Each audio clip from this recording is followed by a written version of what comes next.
Games Workshop has been fundamentally screwing up the missions forever. If you feel like being given victory points for standing on circles isn't the most compelling reason to engage with your opponent, then you should keep watching this video. Just doing war gear and unit fantasy and faction fantasy and external balance and internal balance way better than Games Workshop actually is not enough of a reason to try a homebrew version of 40k. But however, incidentally, that's not all. But wait, there's more. I think our biggest strength by far, and it's not close, is the mission that we have over 40k. Standing on circles is fine. Like, you need to be able to force units to go to the middle of the board. Let's get into that later.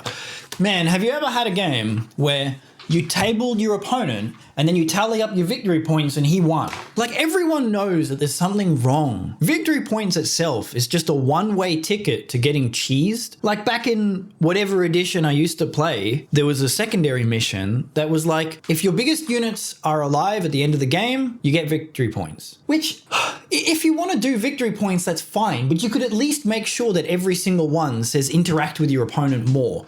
Because what actually happened is I'm supposed to put my 3 biggest units in deep strike, keep them there, and then deep strike them into my opponent's deployment zone in battle round 3 to get the other secondary, which was sit in your opponent's deployment zone. Okay, so my secondaries have nothing to do with my opponent's models. I'm going to put a huge chunk of my army in reserves. You're not going to see them until the game's already gone for an hour and a half.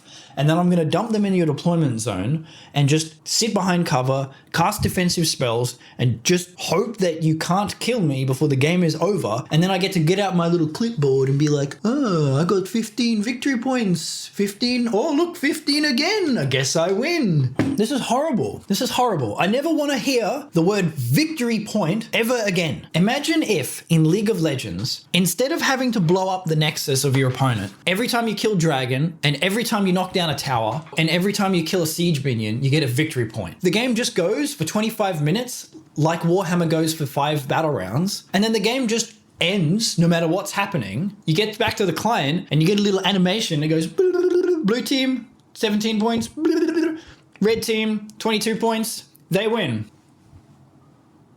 Why? Okay, let's think about what you're supposed to actually do. What is the mission? Because we had to remove the mission entirely and play a game without it to figure it out. Like with a few systems in the game, we couldn't isolate the exact dynamic that we were looking for until I did it wrong first. One of the missions we had originally was something like capture the flag, where you got to capture the flag and you had to take it like away or like hold the flag. And so that caused an issue where units would capture the flag and then go and hide. That's bad. You never want to hear that. You never want to hear units deliberately not interacting, because as we said in one of our other videos, we want units to interact. We want them to crash into each other and chop each other up. Models have to leave the board before anyone goes home. I said, all right, these units hiding business has got to stop. So we removed the mission entirely. But this is a process, you know, and if you can't figure it out, then we need to play test the game without the mission so that we can compare a bad mission, because then you get to have a vector. You get to have, okay, this is what it feels like when there's no mission and it's just tactical considerations and you just kill each other. And then we got to figure out, oh, look, if you just go beyond that point, you know, because you get a vector, right? You get 2 points, and that means you can draw a line. And then you just draw a line through the good one and go towards the other side, which is maximum interaction. Okay, we're in the alternating activations universe already. You want the middle of the map to kind of feel like the minions or whatever objective that you want to talk about. You want units to be sort of drawn to the middle of the map to get power, to get gold, to get XP, to get something. And the way that we did it was with unique relics. So the idea of the mission is Vault Breaker. You're on a planet and there's all these weird vaults all over the place after like an ancient cargo vessel had all these crazy relics on it from all the different factions, and it came out of the warp and dumped them all over the planet, and then everybody's come here to claim their relics. What this means, this has so many like little advantages. This means that the bonuses that you get from the mission, because we're going to talk about that in a second, are actually faction specific. So we'll show you an example. Like, let's just go to the orcs. On these 3 spots, there is the middle objectives. There's 3 of them. Whenever a unit finishes a turn on these objectives, they get a relic. You roll 2d6 and then you match up the numbers on your relic table and you pick one of them. So this is exactly like input randomness, but instead of a deck of cards and you draw 2 cards, you know, you have a deck of 6 and you roll 2d6 and pick one of those. And so it's like a deck of cards that's 6 tall, and then you draw 2 randoms and you pick one of them. And so that's what happens with the objectives in 40k Reforged. So instead of victory points, when you capture an objective, you pick up an extremely powerful bonus off the board directly, and then you get to put it on a unit, you know? Imagine an orc unit, you just pick up Ain't Bothered. I don't know why that's a relic. It's orcs. It's weird. What do you want from me? Ain't Bothered is just a 5-up Feel No Pain, and it's on the 5 slot to try and help you remember like what it is. So, you know, when you've got like a whole 20-man blob of orc boys that's running down the board faster than everyone else, and they run over an objective and they capture it, you get to pick up Ain't Bothered and slam a 5-up Feel No Pain on your orcs, and then that's the reward for engaging with the middle of the board. So this goes on back and forth for a while, and then, like, that's fine, getting more power off the board and then being able to stat check your opponent better with bonuses off the board is fine, but we can take it another step forward. Now, anything that we can do that lets a unit go twice per battle round is like getting 2 turns in a row. It is insanely powerful. I'm going to go again with my unit, and you're like, that unit's already gone this battle round. It's like, yeah, it's double damage, it's double movement, it's crazy. Well, man, we thought about like pink noise randomness. It's like, you need the dice to be impactful, you need them to flip the game. We need the dice to be as impactful as possible, and we need that to be universally applicable to every faction. What's universally applicable to every faction? Double turns. Everybody's units are about the same size. When you roll 2d6 to pick up your objectives, if it's the same number, if it's a double, you only get 1 choice, obviously, but we give your unit a second turn. It just gains ready. Bam.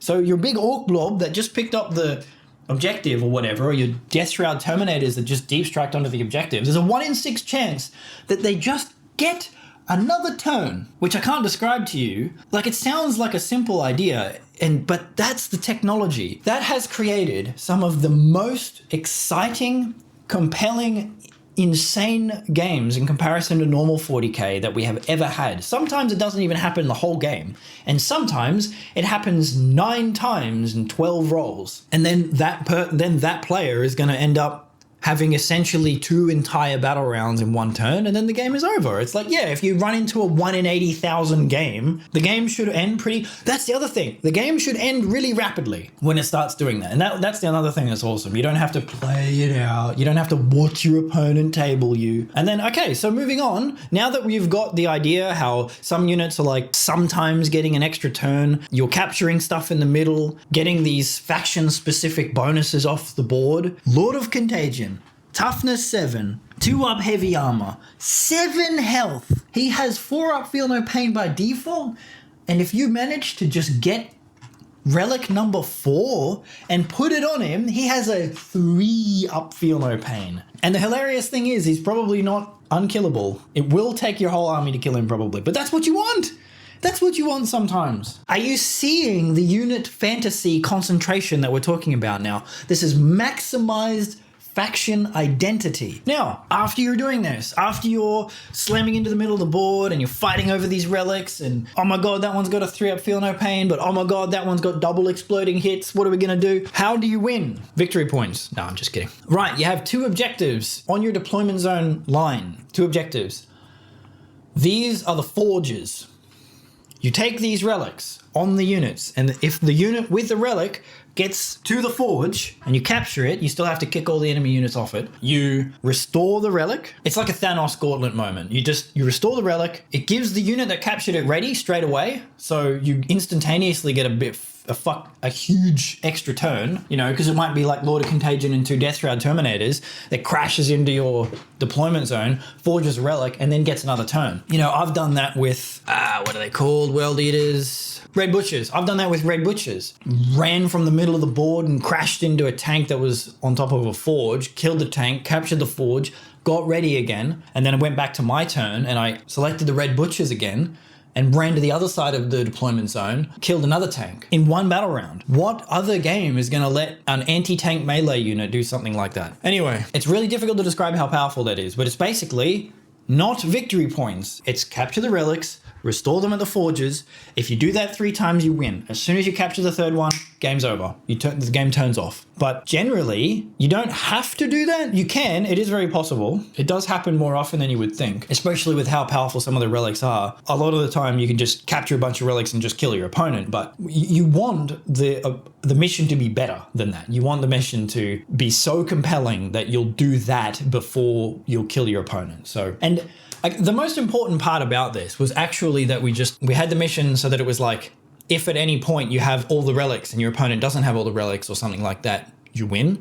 And then it was just like collect all the infinity stones, and when you capture them all, you just win. And that means you're supposed to hide. And that's why units were hiding. And then we said, okay, what's the opposite of that? And what do we want units to do? Well, we want them to interact, and you want them to just go through each other, really. And that's why the forges at each other's deployment zone is really important, because it doesn't, obviously, if you just go to the middle and capture a relic and go back to your own deployment zone, you're just doing more of the same. It's playing solitaire. But what it means is both armies have to go to the middle and then scramble over each other to capture, to do the mission. And so while it doesn't say it explicitly, dynamically, what actually happens is you both end up on the board and you are in each other's way. And then you just beat the crap out of each other trying to do these missions and win the game. It's not victory points. It's so much more than that. And it's about an order of magnitude more interesting and more fun. I never, ever, ever want to hear victory points ever again. If it sounds like something that you're interested in, the Discord link is in the description. Yeah, just come check it out. Just give it a read. Now that we understand this stuff so well, it's pretty much just content mode. So that's what we need, is just like more players, more play testers. We're just going to play the game here. It's not even play testing anymore. It's just playing. It's just an awesome game. It's just